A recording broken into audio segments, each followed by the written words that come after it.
आदमपुर के उपचुनाव में बहुत सारे हालांकि मुद्दे हैं, लेकिन दो मुद्दों पर हम आज बात करेंगे।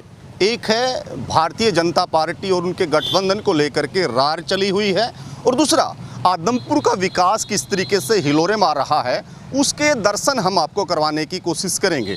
मेरे ठीक पीछे देखिएगा आप कि ये कार्यालय है भारतीय जनता पार्टी के प्रत्याशी भव्य बिश्नोई का। भव्य बिश्नोई बेटे हैं कुलदीप बिश्नोई के, जो कांग्रेस से अपने विधायक पद से इस्तीफा दे करके बीजेपी में आए हैं, और जिस कारण से उपचुनाव हुआ उसमें भव्य को यहाँ से कैंडिडेट बनाया गया है। जब बात भारतीय जनता पार्टी की आती है तो सत्ता में उनके साथ शामिल जननायक जनता पार्टी का भी जिक्र ज़रूर आएगा। 3 दिन से लगातार मैराथन बैठकें हो रही हैं। बताया जा रहा है कि जेजेपी इस उपचुनाव में खुद को इग्नोर किए जाने को लेकर के नाराज चल रही है, और इसको लेकर के उनके जो आला नेता हैं वो लगातार बैठकें कर रहे हैं। हालांकि आज इस मामले का हल्का सा जो पटापेक्स है वो हुआ जब भव्य बिश्नोई हिसार में अपना नामांकन दाखिल करने गए तो जेजेपी के प्रदेश अध्यक्ष निशान सिंह वहां पहुंचे। उन्होंने बताया कि जिस तरीके से पोस्टर और मुख्य चुनाव कार्यालय आदमपुर में जो है भव्य बिश्नोई का, वहाँ जेजेपी के नेताओं के फ़ोटो नहीं हैं, उनको दोबारा से लगाने पर सहमति बन गई है।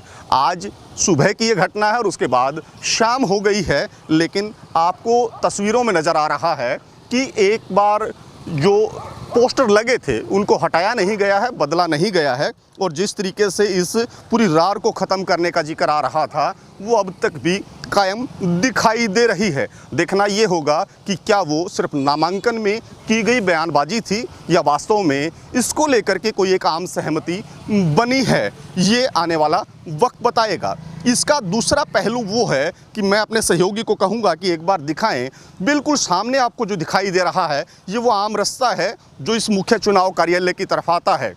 पूरे देश भर का, प्रदेश का मीडिया भी यहाँ लगातार इस चुनाव को कवर करने जब इस कार्यालय में पहुँचेगा तो वो इस बहती हुई सड़क पर गंदी गंगा को पार करके उसको आना पड़ेगा। अगर वो पैदल आ रहे हैं तो उनको घुटनों तक पानी से गुजरना पड़ेगा, और अगर वो गाड़ी में हैं तो वो कहीं ना कहीं पानी उसमें घुसने के बाद बंद होने का डर उसमें लगातार रहेगा। वहाँ जाकर के इन तस्वीरों को आपको बहुत करीब से दिखाने की भी कोशिश करेंगे, लेकिन जिस प्रकार के विकास के दावों का जिक्र होता है वो कहीं पर भी यहाँ नज़र नहीं आ रहे हैं। सीवर का ये पानी है जो पूरी सड़क पर फैला हुआ है, उसमें दुर्गंध है, वो लगातार यहाँ के आम जो जन हैं उनको परेशान करने का काम कर रही है। तो कुल मिलाकर के कुलदीप बिश्नोई के लिए ये जो है पूरे का पूरा मामला है वो गंभीर होता हुआ दिखाई ज़रूर दे रहा है, क्योंकि जिस विकास के दावों के आधार पर वो कांग्रेस से अपनी सदस्यता को खो करके अब बीजेपी में जीतने का प्रयास करेंगे, उसमें ये स्थानीय मुद्दे हैं वो आड़े ज़रूर आएंगे। हालांकि कुलदीप बिश्नोई ने नामांकन के वक्त अपने बेटे के नामांकन के लिए जब वो पहुँचे थे तो उन्होंने ये ज़रूर कहा कि उन्होंने 300 करोड़ रुपए से ज़्यादा के काम है वो यहाँ करवाए हैं, लेकिन किसी भी तरीके से वो काम यहाँ ज़मीन पर दिखाई नहीं दे रहे हैं, बल्कि दे रहा है तो वो पानी, वो गंदगी जो यहाँ के लोगों को जीना दूभर कर रही है।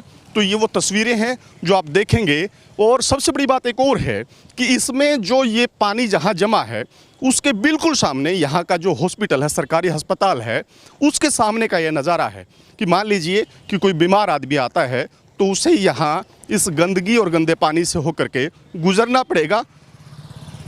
इसमें हो सकता है कि वो बहुत ज़्यादा सीरियस मरीज हो, या ऐसा भी हो सकता है कि वो कोई गर्भवती महिला हो जो डिलीवरी के लिए इस हॉस्पिटल में पहुंचेगी, लेकिन उसे यहाँ एम्बुलेंस से आए या फिर अपने वाहन से हिचकोले खाते हुए पानी को पार करना ज़रूर पड़ेगा। तो ये वो तस्वीरें हैं जो आदमपुर की दुर्दशा को दिखा रही है, और ये वो मुद्दे रहेंगे जो आम चुनाव में ही नहीं, इस उपचुनाव में भी भारतीय जनता पार्टी और उनके जो कैंडिडेट हैं उनको इनसे 2-2-4 ज़रूर होना पड़ेगा। ये देखिएगा, बिल्कुल तस्वीरों में आप करीब से देखिएगा कि किस तरीके से ये गाड़ियां हैं वैकल्पिक रास्तों से निकाल करके लोग ला रहे हैं, क्योंकि इससे निकलना बड़ा मुश्किल काम है। जी, ये जो सामने आपको दिखाई दे रहा है वो यहाँ का नागरिक अस्पताल है आदमपुर का।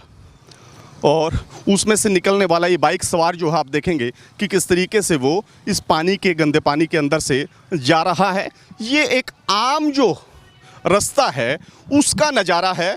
और अगर इस तरीके की चीज़ें और भी अलग अलग गाँवों के तस्वीरों में हम लोग देखने की कोशिश करेंगे, वहाँ पर भी हम उन्हें इसी तरीके की स्थिति बनी हुई दिखाई दे रही है। ये आदमपुर के मतदाताओं को तय करना है कि वो किसको वोट देंगे और किसके सिर पर वो ताज रखेंगे। लेकिन कहीं ना कहीं ये इस प्रकार के जो दुर्दशा है, इस प्रकार की जो परेशानियां हैं, वो सत्ताधारी पार्टी के उम्मीदवार भव्य बिश्नोई की मुश्किलों को बढ़ाने का काम करती हुई नजर आएगी। अपनी सहयोगी सुमन सैनी के साथ मैं रुद्रा राजेश कुंडू, आदमपुर।